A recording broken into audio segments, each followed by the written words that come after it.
Welcome to the Mike Litton Experience podcast.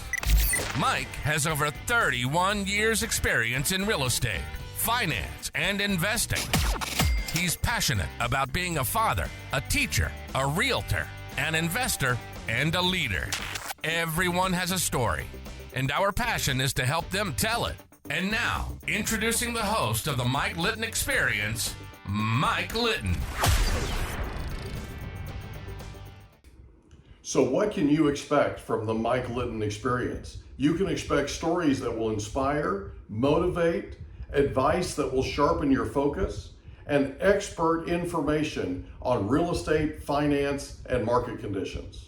To me, being in real estate, right, and watching all these numbers, watching all these things happen, you've got a lot of people that are sitting in their houses with 2 and 3 and 4% interest rates, and now interest rates are 8%. And they're not wanting to sell, they're not wanting to go and buy because nobody knows when those rates will in fact change. You mentioned on your slaying bulls and bears the other day on your podcast, you mentioned something that I hadn't seen, and that is that there's actually some rumblings now that the Fed could cut interest rates later in 2024, like mid-2024. Yes. If I remember what you said correctly. Yeah, it's about a 50% chance by around June. Yeah, so you also have companies like Rocket Mortgage and some of the rest of them that are coming out and saying, look, we think mid next year, interest rates could be as low as 30-year fixed rates could be as low as 4%.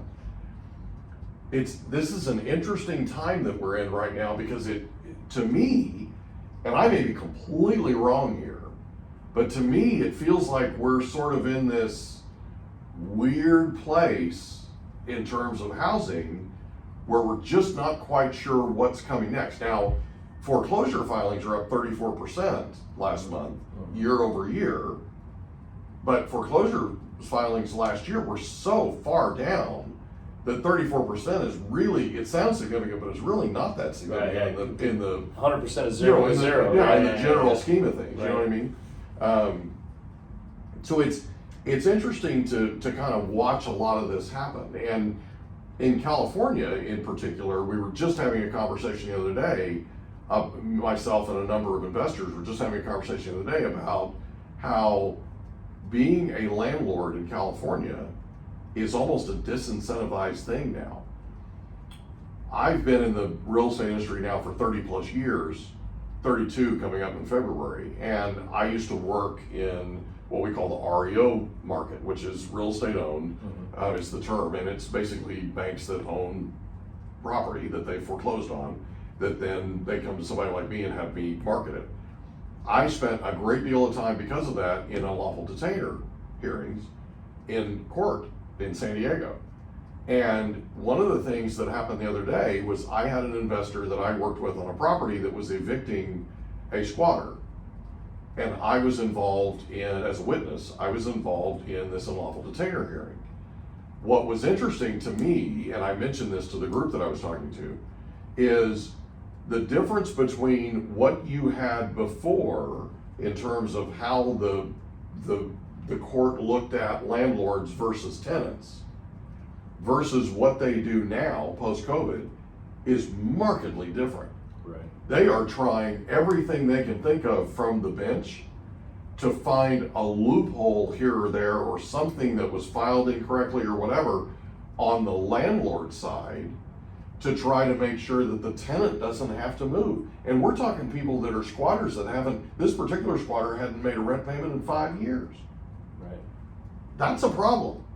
Well, it's a real problem because for capital markets to function, one of the reasons the U.S. is a beacon for capital, and we are the world's beacon for capital, right? If you're in China and you have manufacturing and you make all this money, there's a pretty good chance you have 2 sets of books. The invoices you send out and you get your payment because they have capital controls. Money's not supposed to leave, and then the secret account somewhere else where it gets deposited in U.S. dollars, right? We're a beacon for capital. Why are we a beacon for capital? Because contracts are strictly enforced by their terms under the law by an impartial judiciary. Do you trust the judge in a third world country that's run by drug lords? not as much as you trust a court decision in San Diego. Regardless of who you are or not affiliated with, justice is supposed to be blind. Right. And that's the risk we run as a society, right? Well, we just, we want to pass these rules, and so can't evict so-and-so even if they never pay, and this and that. And there was the big story this week about the Airbnb lady that stayed for 5 years and didn't pay. And if people lose faith in the fundamentals of property rights, you have to have property rights and a judiciary that enforces those property rights if you want to have capital. If you lose that, and we're still early stages, obviously, my investment account is protected, it can't be taken, nobody's going to take my home from me. But in a sense, when you own a home and you want to give somebody the proper notice, 30 days, 60, whatever, to vacate, you should be able to do that for any reason if you own that property. Correct. And now you have to pay to relocate them. There's different things happening in some of these districts. Fortunately, one of the benefits of these United States is we have 50 states and 50 different sets of laws. And as some states pass laws that are disfavorable to capital can still freely leave. Not like in China where your capital can't freely leave. So investors go, well, maybe I don't want to do business in San Diego or California or San Francisco. Maybe I'll go do business in Salt Lake or in Utah or Arizona or Nevada or Colorado or Mexico or Texas, all the way. And you're seeing some of that. You're seeing some capital leave. I've seen a lot of capital leave. You're seeing people leave who say, I don't want this level of restriction or taxation or lack of protection on a contract or a property right. Right. And I don't know how far it has to go until then the voters make a decision like, hey, let's reverse that. Let's hire somebody who's different. We saw some with crime. There were some crime policies that were very different than we were normally accustomed to in the United States. And like, for example, San Francisco, crime went up. And then they said, well, actually, we want a district attorney that's going to prosecute crime. And so you're seeing some reversal. But on this landlord stuff, I don't think I'd want to be a landlord in Southern California. I haven't met very many people that are in the know, that know what's going on here, that want to be a landlord here. I think if you are a landlord already, you don't have much of a choice, but we need housing. And it's so expensive here, we need supply. Well, there's a lot of reasons you're not getting supply. Well, here's something that we're seeing. And again, I'm just talking about something that we're seeing. It's not making the papers, okay? But here's what we're seeing. We have unlawful detainer that has swung, and I've always talked about this. So after the 2008 Great Recession, you had a thing called Dodd-Frank, right? Dodd-Frank I talk about pendulum swinging, right? So we went to a place to where we had almost no regulation in the mortgage industry, and that was a pendulum swing that went too far. Right. Now we have Dodd-Frank, which is a pendulum swing that's right.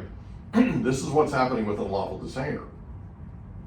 We have that pendulum swing that's gone way too far, and now you have landlords, you have people, and you know this from conversations we've had, where we're in the midst of the single largest transfer of wealth in our nation's history. There's some $72 trillion with a T of wealth being transferred from baby boomers to their millennial kids and grandkids. 90% of that is real estate, and the millennials don't want it. And what we're seeing is the millennials are inheriting these properties that have tenants in them, and they're going to their agent and saying, I just want it gone. I just want it liquidated. The fact that it has a tenant in it, because of unlawful detainer, it's turned it into kryptonite. Okay? So those properties that are tenant occupied as we speak are worth less money. You can ask anybody. You can ask a bank that's trying to sell a property that's tenant occupied. You can ask an investor that's trying to do that. You can ask somebody who's inherited a property. Okay? That has a major impact on it's going to have a major impact on property values and property desirability. The thing that's interesting right now, I interviewed Alan Nevin last week. Alan has a new book out. I'm in the middle of his book. Called The Next Half Century, right? Yeah. And if you read that book, that book, if you've gotten, I don't know if you've reached the California chapter yet, but in that book, California looks like it's the Golden State again. It looks like it's top graded. Okay, you have, according to what Alan's saying in his book, you have. I had to finish it because I had to interview him last week, but according to his book, you have more venture capital coming to California than any other state in our union. Way more. Like not even close, the other states. And you have MBAs and PhDs coming here, way more prevalent than any other state. And you have this group of people that are, we're going to call it lower income echelons, right? Not necessarily lower middle class, but just they make less money than a lot of these people that are coming in, right? Yeah. So it's this sort of top grading thing. They're leaving, okay? And what's interesting to me is we have laws and norms here now that are really anti-business and specifically anti-landlord, and it's starting to have an impact on what you can get for property. Yes. Okay. The thing is, we have a lack of inventory. That lack of inventory, it's starting to increase a little, but that lack of inventory is sort of offsetting the rest of this. So it's interesting. It's going to be interesting to see what happens. I think enough people get to a point to where they inherit enough property out here or own property that has tenants in it, and they have enough of an issue with unlawful detainer to where, because there are literally attorneys right now that are following what's called cash for keys. Cash for keys is, let's say you rent a property that I own, and let's say I come to you and I say, look, Herb, I would love to give you, I need the property. I've got somebody moving into it. I need it, whatever. I'm going to sell it, whatever the situation. I'm going to remodel it. I need to have you move out. I'm going to give you notice if we can't figure something else out. So I come to you and I say, look, let me ask you this. If you were to stay, right, or if you were to move, what would it cost for you to move? Okay, and you say, well, I've got deposit, I've got first month's rent, I might have last month's rent, I might have moving costs, let's say $10,000. I agree with you that I'll pay you $10,000 when you vacate the property and leave it what we call broom clean, which doesn't mean that you scrub it or any of that. You just don't have any debris left, right? There's no trash left, any of that. You take all your things with you and you just basically sweep the place and we're good. Then I come over on the day you move out, I walk it with you, we inspect it, make sure you didn't punch any holes in anything or harvest any copper piping, right? That kind of thing. And I have you sign a release. Yep. It's an agreement between us. Yeah. I have you sign the release, a receipt for the $10,000, I hand you the check, you hand me the keys, that's cash for keys, okay? Got it. There are lawyers in California that are following these cash for keys agreements and reaching out to the tenants, the former tenants, and literally telling them, we can go back and sue your landlord for violating your rights. Yeah. Cash for keys. Why would anybody want to invest their capital in a situation where the capital wasn't protected? Well, that's what I'm saying. So That's exactly right. not only do you have an unlawful detainer issue, right, in terms of the court, you now have these ambulance chasers that are going after, right? And so it's becoming a situation where it's starting to get worse and worse. And I'm seeing it in a way that I haven't seen it in 32 years. And it's an issue, it's a challenge, because landlords are not, some landlords are worth buku bucks, okay? But that's a very small Most percentage. of them are mom and pops. That's a very small percentage. The vast majority, and I'm talking 70, 80, 90%, are mom and pops that house is their retirement. That's right. And that tenant decides to squat and not pay rent, and they can't afford to take them to an unlawful detainer. It's a problem. It's a real problem. and with a system that's working against us. Are any other states doing this, or just California? Well, New York is starting to ramp up a lot of their post-COVID tenant protection laws, that kind of thing. Mm-hmm. A lot of what's happening in Sacramento is mirroring a lot of what's happening in New York, which is interesting because New York has the largest mass exodus from their state. Mm-hmm. California's number 2. Between the two of them in 3 years, they lost 800,000 people. How many congressional seats is that? California last year lost a congressional seat, first time in history. Yeah, I think maybe New York did, maybe too. I think they may have lost 2. Florida picked up 2. It's still 435. Yeah, because I think Texas picked up 1, and I think Florida picked up 2. Yeah, and those came from New York and California. Yeah, wow. It's interesting. So the 30,000 foot view, which is Allen, right, in his book, is California has so much coming in the future in terms of, for lack of a better term, top grading. Yeah. The challenge is there's some systemic issues here, and it's going to be like you were talking about. When are voters going to basically decide enough is enough? It's going to be interesting to see how that all plays out. And you throw interest rates on top of it in terms, and that affects affordability, the whole thing. And here, affordability is a real issue. Alan was on my radio show a few years ago, and he said, look, he goes, every time the 30-year fixed rate goes up by 1/4% to the rate, there's over 23,000 San Diegans that cannot qualify to buy anymore. Every quarter point. Every quarter point. Yeah, that makes sense. Well, think about this. We're 4 percentage points above where we were. 6 or 4 or 5. We're 4 to 5. Right.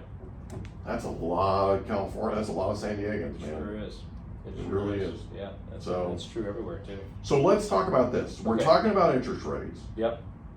Where do you see interest rates going? And I know it's hard to do the crystal ball thing, right? And I know you sneezed, fogged it up, and it rolled off and broke.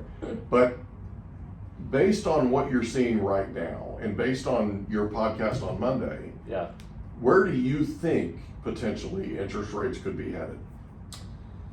Well, so it's interesting. If you look at the curve, have we done the 36 minutes? Did they make the decision yet? We're it's 11:30, so I can tell you there's no decision. We got to actually look at the screen, but I can tell you that they didn't do anything. It's all about right now. It's all about the messaging. Okay.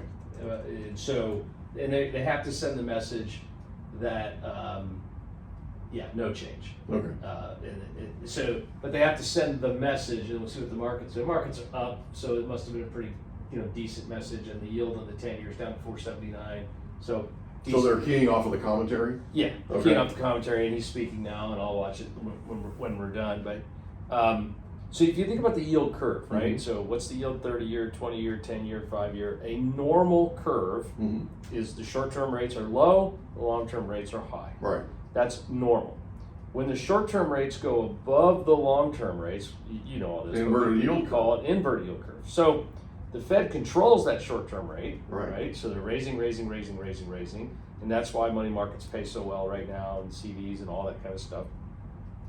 But the 10-year is at 4.79, and the Fed funds, where it is right there, upper bound is 5.5. So Fed funds rate, like an overnight rate, is higher than a 10-year rate, is higher than the 30 rate. It's an inverted curve. So either the long end rates have to go much higher to normalize the curve, or that short-term rate has to come much lower to normalize the curve. Right. Which is it going to be? Well, it's entirely dependent upon the development of inflation and jobs. Mm-hmm. If inflation continues to go down as we see it, no problem. Eventually, the Fed can slowly bring it back down and normalize the curve. If job losses stay essentially nil, which is 3.8% unemployment, well, the Fed doesn't need to do anything to stimulate jobs, right? Where we run into the trouble, the worst case scenario, inflation stays high and we get job losses, because then the Fed's two jobs conflict with each other. Right. I have to stimulate the economy. I can't stimulate the economy. We have inflation. Well, I need to get people hired. Well, we can't because of inflation. Wow. So they've been very lucky incredibly lucky right now, and that is they're looking over here saying, well, weekly claims for unemployment are 210,000 a week. We have 1.8 million people unemployed. That's nothing in a country of 350 million people. So we can exclusively focus on the fight on inflation by raising short-term rates and letting the balance sheet run off. And that's what they're doing. My guess is middle of next year, we get a little more slowdown. Okay. I called the recession in March wrong. Right. My view at the time was, hey, we've hiked rates so many times, now we have bank failures, because banks aren't lending. They still aren't lending. Right? They still aren't really, if you're a car dealer and you have to finance your lot, you have 100 cars on your lot, you borrow money to do that. 3 years ago, you were paying 2.5%, 3%, highly secured. Today, you're paying 8.5%. Yeah. So you have less cars on your lot, slows down the economic activity. My view is that the Fed will always say, while inflation is high, that our main focus is on inflation and we're willing to do whatever it takes and raise interest rates. They have to say that. It's about bringing down expectations. But the minute the economy begins to slow, inflation will slow with it. And now the Fed has ammunition. They can cut rates from 5.5 to 5.25 to 5 to 4.75. They got a long way to go to stimulate that economy. That if it's slowing, then inflation's going down with it. It's highly unlikely that we can have high inflation and the job losses. However, there's always a scenario, and it can happen. That's that stagflation. Okay, so let me stop for just a second. So I get what you're saying, but I have a question. Yeah. With all of this government spending, like the Inflation Reduction Act, and what's prompting this is these stimulus quote unquote packages that have been approved and shoved through, that kind of thing, and signed into law by the president. The Inflation Reduction Act is a joke. I mean, it's not what it's being called, right? And right. I mean, he even said, Biden even said, I shouldn't have named it that, right?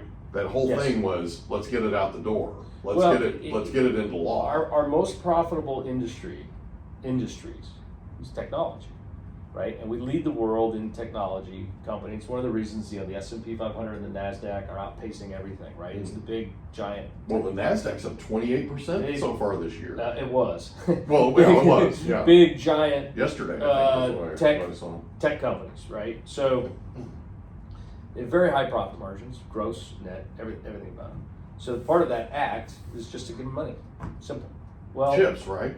Chip makers, yeah. And then part of that is national interest. Yes, we want to lead the world in it. We don't want China to take position from our companies. So is that part of the Inflation Reduction Act? Oh, the CHIPS yeah. Act? Okay. Yeah. So we're giving money to our most profitable businesses. Yeah, that makes sense. So, what do we want to do? Could we have done other things? Could we restrict the imports from others? I actually don't disagree with that, and I'll tell you why. Taiwan is such a monolith when it comes to chip manufacturing, right? There's a national defense. Yeah, Alan talks about this consideration. It's very serious. Yeah. Question becomes, though, I was just isolating that in a vacuum of, is it inflationary or is it actually Inflation Reduction Act? That it's on the margin, when you give money to businesses, that's inflationary. You're encouraging them to invest and spend, but we want to invest and spend, and we want, from a national defense and security standpoint, to not be as reliant on foreign sources. Right.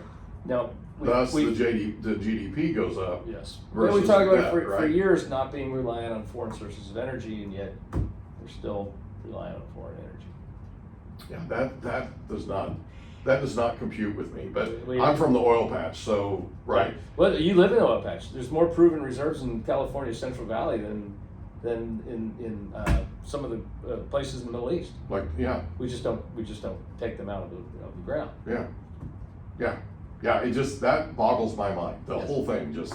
Yes. Anyway, so because when Trump was in office, we were a net exporter.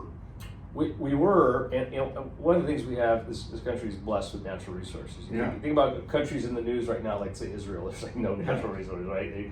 We're blessed with abundant, clean, burning natural gas, right? As an example. and abundant oil deposits with new technology that allows us to extract it. The problem that we have is we have extensive regulation, which is good if it protects things, it protects the environment, provides long-term sustainability to our energy needs. But if it puts us in a situation where I can't buy oil that came out of the ground in California, right, and that could be refined in Oceanside, I don't know, where we could build a refinery, in Del Mar, right? We can't do that, so we have to bring it in from other places. It becomes expensive. OPEC is still very much in charge, right? And why we haven't figured that out over decades and decades of dependency, it drove a lot of the inflation. I talked about us going off the gold standard and the Vietnam War, but the third leg of that hyperinflation of that period was obviously the energy crisis.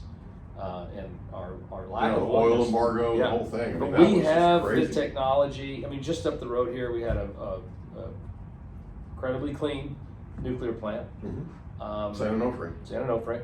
And it was shut down, and it's going to ultimately be dismantled. And I talked to some colleagues and clients that are specifically in the energy industry, and they could not come up with a reason for it. They could not come up with a way in which it would help California consumers' energy costs and bills. To dismantle it. It's clean. It's good. It was working. It's there. We spent money to build it. It's supplying energy to households, and from a cost perspective, obviously, the move towards renewables is great, right? If you can ensure abundant, cheap energy for generations and generations to come, that's great. And to the extent that the powers of government can help to influence and move that, that's great. But from talking to people in the energy industry who produce both, the clean and the other, they're telling me that we're doing it incorrectly, that we're expediting the move before we have the infrastructure. For example, if everybody went out today, and everybody in California said, okay, let's say I'm going to buy an EV. Okay, that would be great. We would have no pollution from cars, and about 20% of greenhouse gas emissions are from our cars. Right. So that's a big number, 20%. Yeah. Wouldn't it be great? Well, their response is, well, hold on, where are you getting the electricity to charge the car? Right. Well, what do you mean? We just plug it in. Well, no. You actually have to make it and then put it on the grid, and then you can plug it. Right. And we're not. No, we're not even remotely close. And there's a guy that bought an F-150 that got stranded with his family. Yeah. Because he got to a charging station and the charging station wasn't working. Yes. And so he went out and rented an F-150. This is a true story. But gas. That was a gas-powered F-150 and finished his trip. Yeah. Then went and had the EV, the Lightning, the F-150 electric vehicle. He had it towed to the dealership. Yeah. And continued on with his family's trip because he wasn't going to ruin his family's trip over it. Sure. And then he takes it back, turns in the rental car, and writes a letter to Ford, does a video, the whole thing, and then the CEO of Ford has to come out to answer him and say, look, we're not where we need to be infrastructure wise yet. It's not there. This is not a long distance. If you're a long distance hauler or driver of pickup trucks like this guy, right? Yeah. You don't want an EV. There's great technology. Look, I love the concept of electric vehicles. I think it's cool. They're faster. They're more powerful. They're quicker off the line. They have less maintenance. They don't put out, and they break even on their greenhouse gases after I think it's 2 years because there's a lot of gas from manufacturing the batteries, especially. There's strip mining. There's labor issues in foreign countries. All of those things. I'm still a major fan, but you can't bake cookies if you don't have sugar, right? And that's kind of what we've done in this race to embrace. Norway is a great example. Like 80% of their auto sales in the last year were electric, but heavily subsidized to get people there, and they didn't quite have the infrastructure available. But am I hopeful that in the next 15, 20 years, the technology is going to evolve and there'll be batteries that have a 4,000 mile charging capacity? Absolutely. Batteries that can charge in minutes as opposed to days or hours or half days? Absolutely.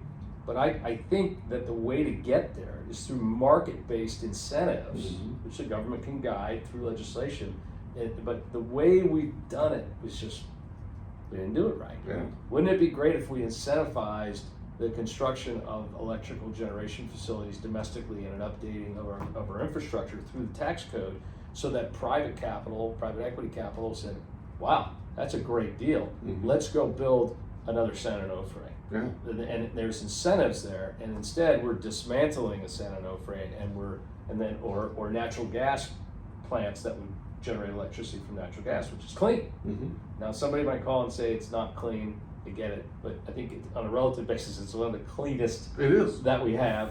It is, and there's tons of research to that effect too. Yes. And I know it's clean. I mean, I grew up in the oil patch, right? And we used to burn natural gas off. I mean, I'm not joking. There's torches, great big huge torches, Just go. burning off, all 24 hours a day, 7 days a week. Yeah. They're just burning all the time.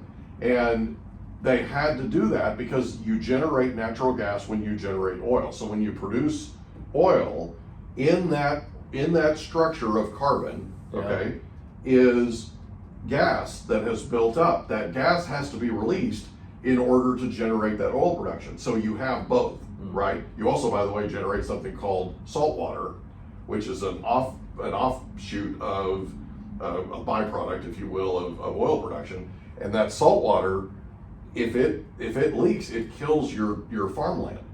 So like there's areas of my grandfather's home place back in Oklahoma they're just dead. You can't grow anything, and you won't be able to grow anything for years because there was a leak going to a saltwater well, a pipe, right? Basically going to a saltwater well. I repaired it, I dug it up and repaired it, but that's another thing that happens with oil production. Oil production does have an effect. As byproducts. Well, it has an effect on the environment. Yeah. One thing that nobody talks about is the earthquake capital of the world now is Oklahoma. I know that. No place on the planet has more earthquakes than Oklahoma now. Wow. And think about this. All those houses that were built, all those years, decades and decades and decades, had no earthquake retrofit. Wasn't required. And they're built out of brick and block, and when a real earthquake hits, and I'm talking real, right? Like we get out here, when a real earthquake hits, because what's happening in Oklahoma is they're small, they're tiny, right? But they're happening all the time. And they're registering on the Richter scale, right? When a real earthquake hits, the walls of block and brick explode outward, and the roof comes down on whoever's in there, right? I mean, it's scary. Yeah. So, but that they believe came from fracking. They believe that the earthquake activity is a byproduct of the fracking that's gone on forever and ever. I've been out there with units that were out there to service wells, and they fracked every year. My grandfather ran stripper wells. You have to frack stripper wells or they stop producing. And so it's interesting to kind of see all this evolve. We're going to wrap this up. I know we've been here a long time. I apologize, but it's been great. But so your feeling about interest rates, and thank you again for this. This is awesome. Your feeling about interest rates going forward basically is there's going to be kind of a balancing act. It sounds like it's a balancing act. I think the Fed's done. Yeah. The only way the Fed's not done is if inflation suddenly shoots higher, and the trend is definitely not that way. Right. I don't think they're going to cut anytime soon. The question is when does the curve sort of normalize? So how long has the yield curve been inverted? It's been a while, right? Gosh, it's been over a year. And isn't it like? Well, let's see. I got it right here on my screen. It looks like it inverted. That's 22. That's June. It looks like it inverted spring of 22. Yeah. So we're over a year. Yeah. Yeah. Wow. Yeah. Because But it was also negative. I'm looking at the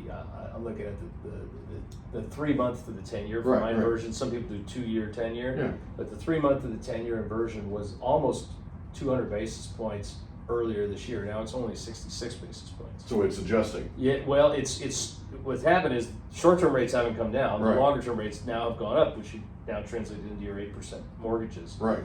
And typically recessions have come. The curve inverts, and then the curve normalizes, and that's when the recession hits because the Fed starts cutting those short-term rates down. So There's a 50-50 chance we get I think a mild recession next year, which would cause that curve, and then the short-term rates come down. You got to remember too, when interest rates were zero, we were all telling our kids who were buying property. My kids were buying their first properties, and I said, "You're locking in the 30-year rate. It's 2.5%, 2 3/8."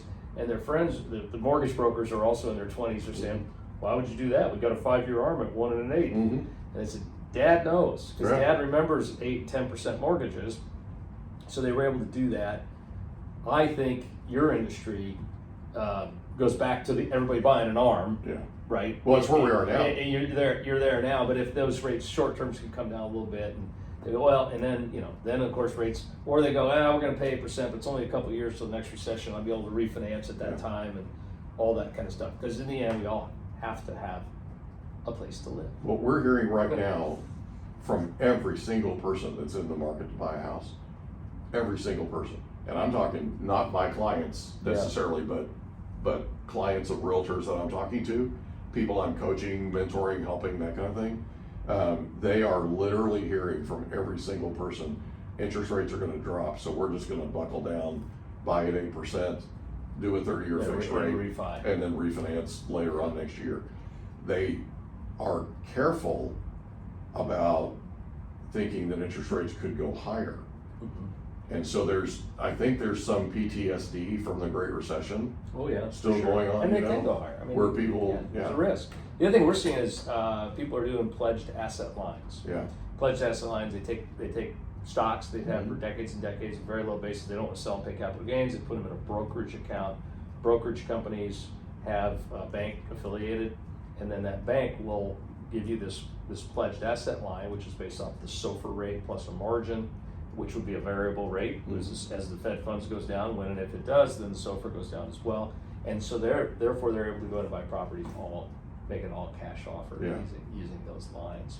And then they might refi it into a traditional mortgage down the road. And all cash transactions right now, as a percentage of the total transactions, are twice what they've been in history. I believe it. I mean, they are really up. I believe it. So, Herb, thank you again. Hey, my pleasure. Appreciate it, buddy. This was awesome. We gave them something to think about. Yeah, we did.